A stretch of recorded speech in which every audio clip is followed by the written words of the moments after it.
Jujutsu যিটো game এইটো এটা খুব আকৰ্ষণীয় আৰু যথেষ্ট জনপ্ৰিয়তা অৰ্জন কৰিছে। আমাৰ মৰিনীৰ দুজন সন্তান ত্ৰিদীপ গগৈ ডাঙৰীয়া ইতিমধ্যে ৰাষ্ট্ৰীয় পৰ্যায়ত তেখেত জিলিকিবলৈ সক্ষম হৈছে আৰু ৰাষ্ট্ৰীয় পৰ্যায়ত তেওঁ ৰেফাৰী হিচাপে নিৰ্বাচিত হৈছে। ইয়াৰ লগতে অৰ্ণৱ গগৈ তেওঁ ইতিমধ্যে আমাৰ মৰিনীৰ সন্তান ভাৰতবৰ্ষৰ কেৰাটী বা সমৰকলাৰ জুজুৎসু যি ক্ৰীড়াৰ এই খেলখনত তেওঁ ৰাষ্ট্ৰীয় পৰ্যায়ৰ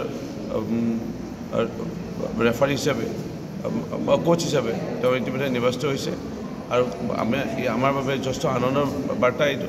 আমাৰ বহু খেলুৱৈয়ে ইতিমধ্যে খুব কমটি দিনৰ ভিতৰতে ৰাজ্যিক পৰ্যায়ৰ আৰু ৰাষ্ট্ৰীয় পৰ্যায়ত তেওঁলোকে সোণৰ পদক ল'বলৈ সক্ষম হৈছে আৰু এই খেলখন খুব আকৰ্ষণীয় আৰু খুব সাধাৰণ দৰে এটা খেল আৰু সমৰকলাৰ যিটো এটা অংশস্বৰূপ। মোৰ ভাল লাগিছে, বিশেষকৈ মই মৰিনী মাৰ্চেল আৰ্ট একাডেমীৰ সভাপতি হিচাপে ত্ৰিদীপ গগৈ ডাঙৰীয়াক বহু বছৰৰ পৰা সমৰকলাৰ লগত জড়িত হোৱা দেখা পায়। আজি এই সাফল্যৰ বাবে তেওঁক অভিনন্দন জ্ঞাপন কৰিছোঁ। আমাৰ মৰিনী মাৰ্চেল একাডেমীৰ পৰিয়ালে আজি দুজনকে অৰ্ণৱ গগৈ আৰু ত্ৰিদীপ গগৈ ডাঙৰীয়াক আমি সমন্বয় জ্ঞাপন কৰিলোঁ আৰু মোৰ দৃঢ় বিশ্বাস তেওঁলোকে আৰু আগুৱাই যাব পাৰিব এই সমন্বয় লাভ কৰি আৰু আমাৰ খেলুৱৈসকলেও উৎসাহিত হ'ব। আৰু কেইটামান ভাল খবৰ আছে, অলিম্পিকলৈও বা এই জুজুৎসু গৈ আছে আৰু অসমৰ খেলুৱৈ অলিম্পিকৰ এটা পথ মুকলি হোৱাৰ দৰে আমি দেখা পাইছোঁ। ভৱিষ্যতৰ দিনত জুজুৎসু খেলে সমৰকলাৰ লগত জড়িত লোকসকলক যথেষ্ট প্ৰকাৰে আকৰ্ষণ কৰিব মোৰ দৃঢ় বিশ্বাস।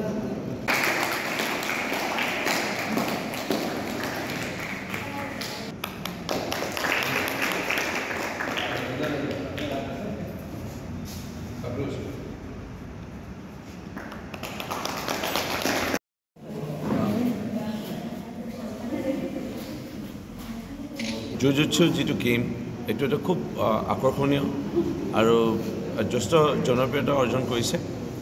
আমাৰ মৰিনীৰ দুজন সন্তান ত্ৰিদীপ গগৈ ডাঙৰীয়া ইতিমধ্যে ৰাষ্ট্ৰীয় পৰ্যায়ত তেখেত জিলিকিবলৈ সক্ষম হৈছে আৰু ৰাষ্ট্ৰীয় পৰ্যায়ত তেওঁ ৰেফাৰী হিচাপে নিৰ্বাচিত হৈছে। ইয়াৰ লগতে অৰ্ণৱ গগৈ তেওঁ ইতিমধ্যে আমাৰ মৰিনীৰ সন্তান ভাৰতবৰ্ষৰ কেৰাটী বা সমৰকলাৰ জুজুৎসু যি ক্ৰীড়াৰ এই খেলখনত তেওঁ ৰাষ্ট্ৰীয় পৰ্যায়ৰ ৰেফাৰী হিচাপে বা কোচ হিচাপে তেওঁ ইতিমধ্যে নিৰ্বাচিত হৈছে আৰু আমাৰ বাবে যথেষ্ট আনন্দৰ বাৰ্তা এইটো।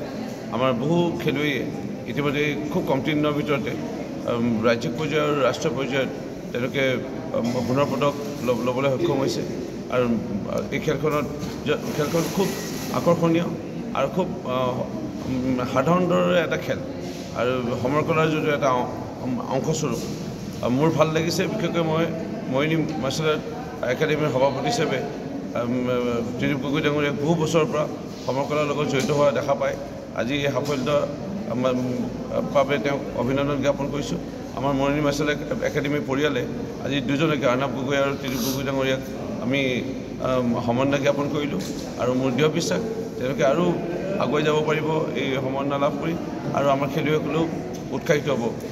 আৰু কেইটামান ভাল খবৰ আছে, অলিম্পিকলৈও বা এই জুজুৎসু গৈ আছে আৰু অসমৰ খেলুৱৈ অলিম্পিকৰ এটা পথ মুকলি হোৱাৰ দৰে আমি দেখা পাইছোঁ। ভৱিষ্যতৰ দিনত জুজুৎসু খেলে সমৰকলাৰ লগত জড়িত লোকসকলক যথেষ্ট প্ৰকাৰে আকৰ্ষণ কৰিব মোৰ দৃঢ় বিশ্বাস।